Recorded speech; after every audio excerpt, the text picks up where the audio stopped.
이어서 경주 지역 소식 살펴보겠습니다. 인터넷신문 경주포커스의 김종득 기자 전화로 만나보죠. 안녕하십니까? 예, 안녕하십니까. 예, 오래간만에 뵙네요. 예, 예, 반갑습니다. 예, 경주 중부동과 황호동이 다음 달에 행정 통합된다고요? 예, 그렇습니다. 9월 1일부터 통합된 황호동으로 업무를 시작을 하는데요.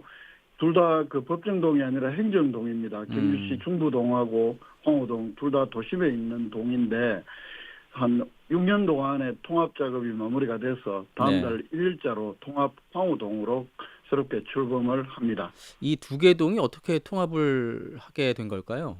이게 발단은 2018년 6월 경주시장 선거 때입니다. 예, 당시 전화영 시장만 처음 출마를 했을 때인데 이때 그 두 지역의 그 공약으로 각각 그 두 개 동에 지금 뭐 편의상 동사무소라고 호칭을 할게요. 네, 이 동사무소가 너무 오래되고 낡았기 때문에 음, 새로운 신축이 필요하다 이러면서 공약을 했고요. 이렇게 공약을 하니까 그 이후에 이제 조나경 시장이 그 2018년 6월 달에 선거를 통해서 당선이 되고 그렇게 되니까 이 두 개 동에서 각각 새로운 동사무소를 짓기 위한 부지를 물색을 합니다만 도심 내에 마땅한 부지를 찾지 못합니다. 이 두 개 동 모두 그 원도심에 위치를 해서 예, 이 복합 상권이 형성된 시가지에 있고 음, 그래서 각각 적당한 그 부지를 찾지 못했던 건데 이렇게 되자 2019년에 들어서서 먼저 그 중부동 발전협의회에서 이 황우동 신청사 건립 추진위원회라는 단체에 이 두 개 동이 통합하는 이 통합 신청사를 지으면 어떻겠냐 이렇게 음, 건립을 제안하면서 예, 예, 그 통합 논의가 시작이 됩니다. 이 두 동의 행정구역을 통합을 해서 규모나 또 시설 수준을 좀 더 높인 통합청사를 신축해서 문화복지 서비스의 수준도 높이고 또 주민 역량을 하나로 모은다면 좀 더 음. 통합적이고 거시적인 원도심 활성화 이런 것들을 하는데 더 좋지 않겠냐라면서 통합의 뜻을 모으기 시작을 했던 겁니다. 당초에는 중부동과 황호동이 별도로 이제 청사 신축을 계획했던 것인데 예, 여러 가지 예. 상황상 통합 청사를 신축하자 이렇게 뜻을 모은 거군요. 예, 예. 어, 그 통합청사를 짓자고 시작을 된 것이, 그러면 차제 동까지도 같이 한번 통합해보자. 예, 이렇게까지 예, 예. 발전했다. 이렇게 볼 수 있는데요. 그 2019년 이렇게 이제 통합 신청서 논의가 시작을 하다가 2019년 8월 달에 가서 그 중부동하고 황호동 그 각 지역의 자생단체들이 많이 있을 거잖아요. 네, 이 네. 자생단체장 대표들하고 통장 대표 이렇게 총 한 36명이 참여한 그 양동 통합추진위원회를 구성을 음, 하면서 그러면 동이름을 어떻게 할 것이냐 네, 또 네. 여기에 필요한 것도 어떤 게 있냐 뭐 이런 용역 조사를 경시의 도움을 받아서 실시를 하면서 더욱 통합 작업이 속도를 내기 시작하는데 이런 논의 과정에서 이제 동맹층은 그래도 좀 더 그 역사성을 갖고 있는 황호동이 좋겠다라고 이제 아, 황호동으로 결정을 했고 청사 위치나 이런 뭐죠 중요한 큰 줄기들도 이 과정에서 예. 주민들의 그 논의를 통해서 결정을 했던 겁니다. 그러면 통합되는 황호동 그 행정복지센터는 어디에 신축이 되는 거죠? 뭐 두 동이 사실은 뭐 시내에 서로 인접해 있거든요. 예. 그래서 통합하는 이 황호동의 행정복지센터는 예전 경주여자중학교가 지금 충효동 쪽으로 이사를 나가면서 그 부지에 뭐 경주 방패공단 사무실도 쓰고 이제 그랬던 부지가 있었습니다. 그 네. 부지에 경주시 예산 한 83억 원을 들여서 그 지상 2층짜리 건물 두 동을 각각 신청을 합니다. 그 음, 공무원들이 근무하는 행정복지센터 건물 그리고 또 주민자치센터 건물 이렇게 두 동을 각각 신축을 했고 현재 그 공사를 거의 마무리 단계이고 9월 1일부터 업무를 시작하는 데는 지장이 없다고 합니다. 네. 그리고 그러면 기존에 사용하던 중부동사무소는 3층짜리 건물인데 그 1층은 경로당으로 쓰고 현재 헬스장으로 쓰고 있는 3층은 그대로 해수장으로 사용을 하고 2층은 경주시의 특정 부서를 이전할 계획이라고 합니다. 예. 그리고 홍어동 사무소는 그 현재 육아지원센터로 앞으로 사용할 계획이라고 합니다. 음. 이렇게 되면서 경주시의 행정 읍면동 수는 현재 23개 읍면동인데 이렇게 한 개가 두 개가 하나로 줄어들면서 22개 읍면동 체제가 됩니다. 그 황호동의 경우는 말이죠. 예, 이런 그 행정 통합이 두 번째라고 하던데요. 예, 뭐 동 하나 통합하기도 쉽지 않을 예, 텐데 예. 황호동의 경우에는 각각 인근 동을 통합해서 이번에 두 번째로 통합을 하게 음, 됩니다. 황호동은 그 일제 때 이른바 그 면제 실시에 대대적 개편을 했던 1914년에 경주군 분해면 황호리로 이렇게 불렸다가 네. 1931년에 경주읍으로 되면서 경주읍 황호리, 그리고 55년에 경주시 성격이 되면서 황호동으로 불렸고요.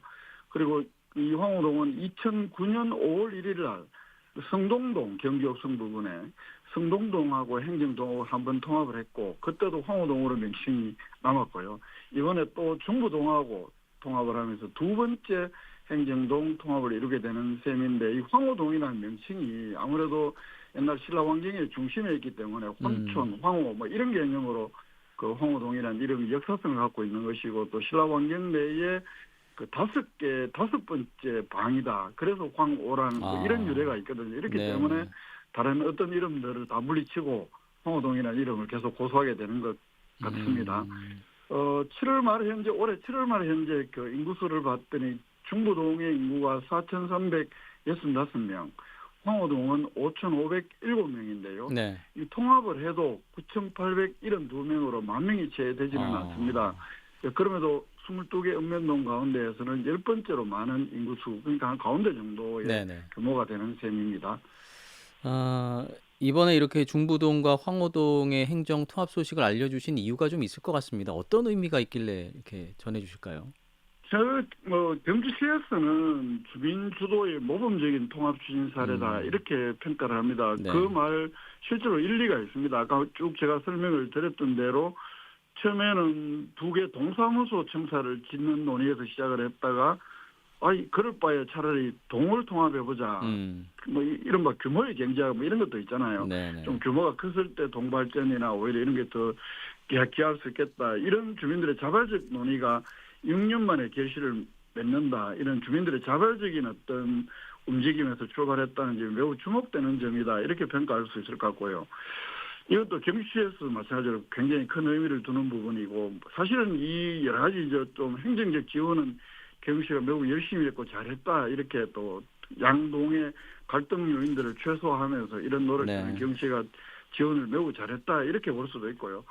또 하나는 그 중부동청사가 94년부터 근무를 시작했고 홍호동은 97년부터 근무를 시작을 했는데, 2018년 시점에서 보면 이 두 개의 건물 모두 낡고 오래됐기 때문에 음, 새롭게 지을 필요성이 계기가 많이 됐다, 이렇게 볼 수 있습니다. 이렇게 네. 되면서 결국 이제 하나의 동사무소만 신축을 하면서 이 두 개 동을 동사무소를 신축할 때보다는 아무래도 예산의 한 절반 정도로 크게 줄일 수 그렇죠. 있었다, 네. 이렇게 볼 수 있고요. 그리고 또 기존의 두 개 동 청사도 앞으로 잘 활용을 하면 그 정도 매우 또 유익하다, 이렇게 볼 수도 있고, 무엇보다도 공무원들도 두 개 동에 배치를 함으로써 불필요한 인력을 하나의 동으로 이렇게 음, 합침으로써 그 인력 배치에서 또 행정 효율성도 매우 높일 수 있다, 이렇게 볼 수 있습니다. 우후죽순격으로 뭐 주민사 자치센터나 이런 것들 짓는 게 사실은 마치 동이나 업의 마치 자존심 싸움처럼 이렇게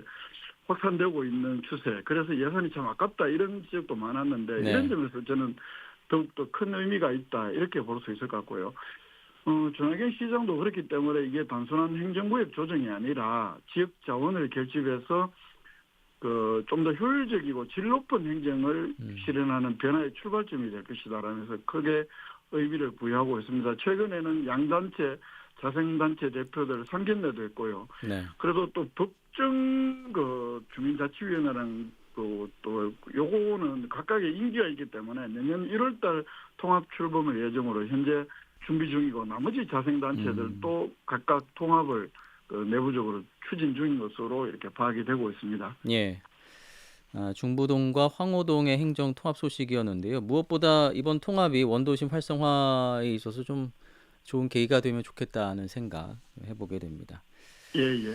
아, 그리고 정부가 지난달에 민생회복 소비 쿠폰을 지급하면서 그 경주 지역 소상인들의 매출이 좀 늘었다는 소식이 있었어요. 어떻습니까? 그렇습니다. 이 미생회복 소비 쿠폰 정부의 발행 목적 자체가 소비 활성화, 또 소상공인 및 자영업자 매출 확대, 이런 것이었는데, 그 경시가 7월 7일부터 8월 1일까지 그 소비 쿠폰 지급 전후 소상공인들 매출 비교해 봤더니 예. 매출 신장이 한 68% 있더라. 그래서 그 원래 정부가 그 의도한 그 목적을 경제에서는 충실히 잘 달성하고 있는 것으로 나타나고 있습니다. 예. 지급률은 어떻게 됐나요? 현재까지는 그 8월 6일까지 기준이니까 예. 이 자료가 93% 정도가 지급을 받았다고 하고, 그 신용 및 체크카드가 57%, 그리고 지역화폐 경주페이가 43% 가량 이런 비율로 지급을 받았고요. 그 사용처는 일반 유계 음식점이 37%로 가장 많았고, 그 뒤를 유통업, 학원, 주유소, 충전소 이런 순으로 나타납니다. 네. 평균 매출액이 68% 증가했다고 하셨는데 그 뭐 예, 지급 예. 전후를 좀 살펴보면 매출이 상당히 좀 뚜렷해 보이겠네요. 그렇습니다. 이 지급 전 2주하고 지급 후 2주를 비교해 봤더니 그 지급 전 그 매출의 총액이 이 경주페이 기준으로요. 68억 4,500만 원이었는데 지급 후에 115억 200만 원. 그리고 지급 전에 비해서 2주 동안 46억 5,700만 원, 무려 68% 증가한 것으로 나타났더라. 의료업의 경우에는 매출 신장이 221%, 업종마다 차이는 있지만 대체로 고루 매출이 크게 늘었던 것으로 이렇게 분석을 하고 있어서 아까 예. 말씀드린 대로 소상공인 매출 증가, 소비 심리 회복에는 크게 기여를 했는데, 다만 그 업종에 따라서 매출 증가폭에 좀 차이가 있었던 것으로 나타나서 앞으로는 네네. 균형 있는 소비 유도 정책으로 보완이 필요하다라고 경주시는 분석을 하고 있습니다. 예. 여기까지 살펴보죠. 인터넷 신문 경조 포커스의 김종득 기자였습니다. 고맙습니다. 예, 고맙습니다.